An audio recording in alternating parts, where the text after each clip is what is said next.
Today, we're going to talk about a completely eerie case and a case that I just can't stop thinking about. But before we get started, welcome to True Crime with Maneater. If you love all things true crime, including missing person cases, cold cases, and just the strange happenings of the world, you know what to do. Let's get started.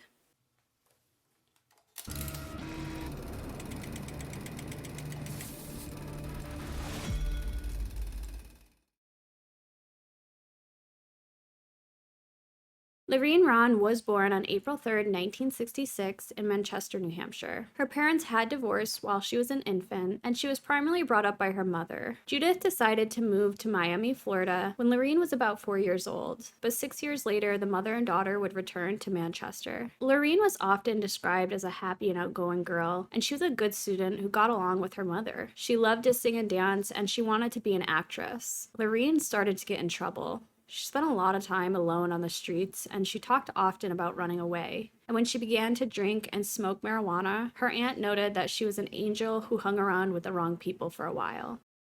14-year-old Laureen Ann Rahn vanished under some pretty mysterious circumstances from her home in Manchester, New Hampshire. On the night of her disappearance, Laureen had been hanging out with a male and a female friend at the apartment that she was living with her mother, Judith. And Judith was out on a date with her boyfriend at the time. It appears the three teens had been at the apartment, perhaps drinking, and at one point in the evening, Laureen's male friend who was at the apartment left the apartment after hearing voices in the hallway. He pretty much assumed that Laureen's mom was returning home, and he knew that if Judith had come home and there was a boy in her house, that perhaps she would be upset. But the female friend did stay at the apartment. When Judith did arrive home, she found something completely eerie. All of the light bulbs in the apartment building's hallways had been unscrewed, leaving the hallways completely dark. And I just want to take a moment and think about that. Somebody went down the hallway and unscrewed all of the light bulbs. That's quite calculated and just incredibly eerie. So as Judith is walking down her apartment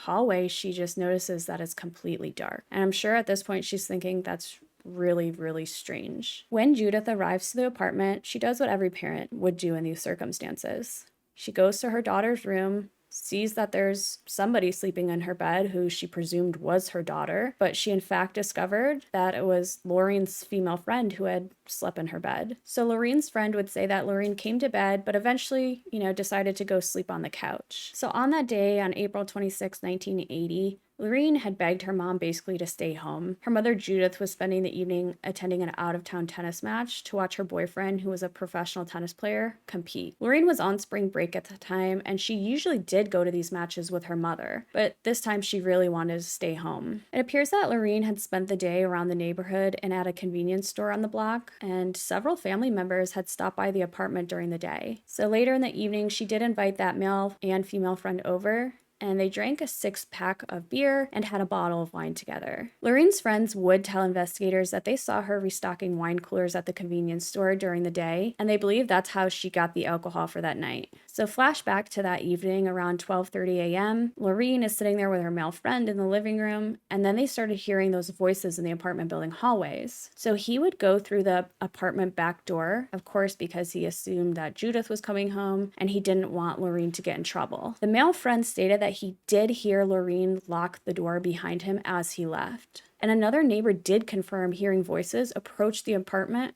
around that time. I do want to note that this unnamed man who was hanging out that night at Laureen's apartment when her mother wasn't home, the girl she was with was her age, but apparently the man that was there that night was 21 years old. And quite frankly, I don't know what a 21-year-old man would be doing with a 14-year-old girl. Sometime around 1:15 a.m., Judith did arrive home, and she was accompanied by her boyfriend when they did notice these light bulbs on all 3 of the apartment building's floors had been unscrewed. So of course, all of the hallways were completely dark. So she gets home and she goes to open her apartment front door and she finds it unlocked. So of course, as I mentioned, she goes to the bedroom, she looks in, She sees somebody sleeping in the bed who she assumes is Laureen. But then her boyfriend notices that the back door is open. So Judith goes to wake Laureen to just ask her why the door was open. And then when she does, she realizes that her daughter is not in bed. So Laureen's friend said, hey, she was in bed with me, but she had taken her pillow and blanket and she went to sleep on the couch in the living room. And the girl, unfortunately, told police that she really didn't have too many details about that night because she had been drunk. In the apartment, Judith found Laureen's purse, her brand new sneakers, a birthday gift, all in the living room. And none of Laureen's possessions, including her money or clothing, were missing. And the apartment was completely normal. There was no sign of a struggle. So Judith did the first thing she thought of. She called members of the family to see if Laureen was with them. And then Judith and her boyfriend went out to search the neighborhood. So around 3:45 a.m., when Judith spotted a police car, she flagged them down and filed a missing persons report. Of course, for several weeks, police believed that Laureen had simply run away. And when she didn't return, they began to believe that something else happened to her. They believed that she left the apartment intending to come back and that something had happened to her. And apparently, a bus company employee told police that he had sold a ticket to a girl matching Laureen's description on the day she disappeared. And a driver from the company was able to identify Laureen from an old photograph as the girl he had dropped off in Park Square, Boston. But weeks later, when police obtained a more recent photograph and interviewed this person again, the driver wasn't so sure that he had dropped Laureen off. But 6 weeks after Laureen's disappearance, a woman named Denise Sanu, who was 25 years old and lived 2 blocks from Laureen's residence, went missing from a bar in Manchester. Decades later, police determined that a suspected serial killer, Terry Rasmussen, was living in the area under the name Bob Evans. Rasmussen would plead guilty to murdering his wife in California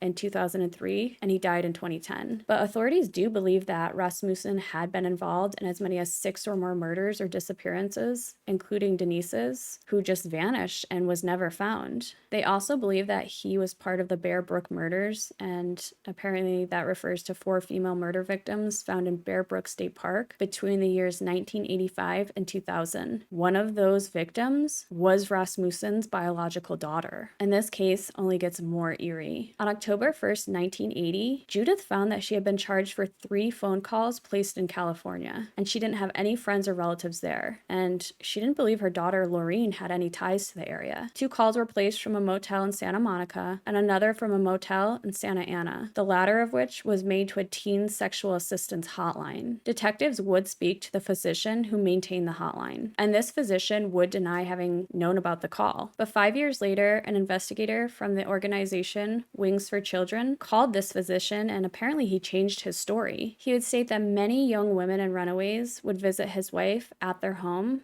and that one of those girls may have been Laureen. He also said that Annie Sprinkle, who was a sex educator and former pornographic actress, allegedly knew his wife and might have information regarding Laureen's disappearance or some of the other runaway girls, but they were unable to link any of this to Laureen's disappearance. Throughout 1981, Judith, who was Laureen's mother, did claim to have received numerous mysterious phone calls from an unknown individual, which she received at approximately 3:45 a.m. And during these calls, Judith would say that the caller never spoke. The phone calls continued for several years after Laureen's disappearance, and they would increase in frequency during the Christmas holiday. Judith would eventually change her phone number several years after her daughter's disappearance, and of course the call stopped. But Laureen's aunt, Jeanette Roy, reported on several occasions after her disappearance that a young girl called the Roy family's telephone asking to speak to Roy's son Michael, and whenever Michael picked up the phone, the caller was silent. Janet Roy did believe that the caller may be Laureen because she would refer to Michael as Mike, and it was a nickname that only Laureen had used for her cousin.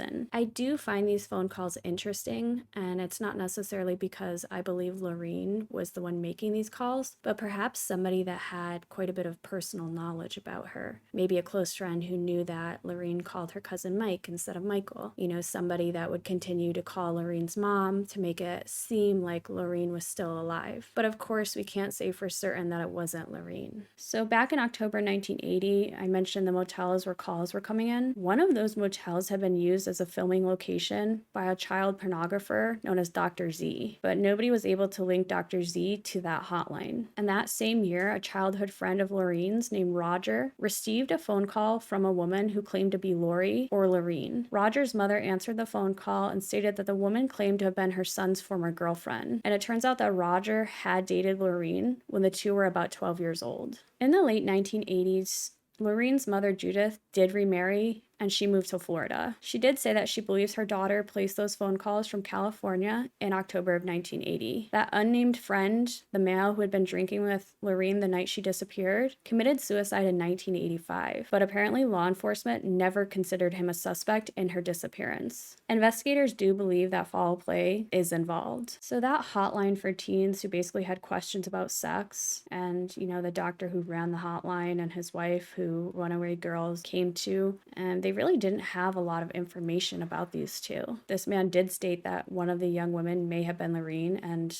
there was this girl who had been from New Hampshire. But none of this is making sense. Why would Laureen run away? And if she was running away, why would she leave her things behind? And if we go back to the hallway and those voices, there were men in the hallway. A neighbor heard it. They identified it. This unnamed boy left the apartment because he thought, he heard a man and he assumed Judith was coming home with her boyfriend. But all of those lights in the hallways had been unscrewed so that nobody could turn on lights and nobody could presumably identify who was ever in this hallway. So what happened? Did Laureen maybe have questions about sex and she called this hotline and unfortunately came into contact with predators? Just something is so off about this case. And there were no signs of a struggle in the apartment. It seems that perhaps she did leave the apartment willingly. I mean, there was nothing taken, no money, clothing, personal items. The front door was unlocked, which is strange, but the back door was left open. So perhaps she accidentally left the front door unlocked because her friend went out the back door and he said that he heard her lock it. And then she goes to sleep on the couch and the door opens. She gets scared. She runs out the back. Somebody pursues her